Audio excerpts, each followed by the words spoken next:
रात के 12:07 हो रहे थे।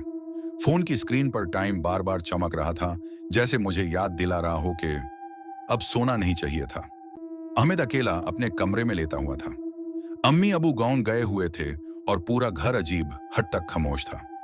न पंखे की आवाज, न बाहर कुत्तों के भौंकने की, बस एक भरी सी खामोशी। अहमद हंसकर बोला, यार ये तो बिल्कुल क्रिंज हॉरर लग रहा है, और मोबाइल स्क्रॉल करने लगा। अचानक टिक टिक टिक छत से आवाज आई। अहमद ने सोचा शायद चिपकाली होगी, लेकिन आवाज बिल्कुल कडमोन जैसी थी। वो उठकर बैठ गया। दिल जोर जोर से धड़कने लगा। तभी उसके मोबाइल पर अननोन नंबर से मैसेज आया, नमाज का वक्त हो रहा है। अहमद घबरा गया, क्योंकि उसने ईशा नमाज पढ़े बगैर ही मोबाइल उठाया था। उसने जल्दी से नंबर ब्लॉक किया और वापस बिस्तर पर लेट गया। लेकिन उसी पल कमरे की लाइट खुद ब खुद बंद हो गई। अंधेरे में किसी के सांस लेने की आवाज आने लगी, बिल्कुल उसके पास। अहमद कांपते हुए बोला कि कौन है?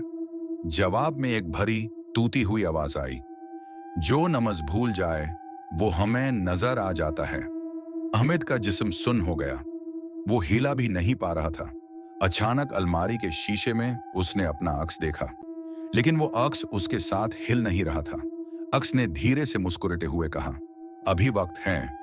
अहमद ने पूरी ताकत जमा करके जोर से कहा, अऊधु बिल्लाहि मिनश शैतानिर रजीम।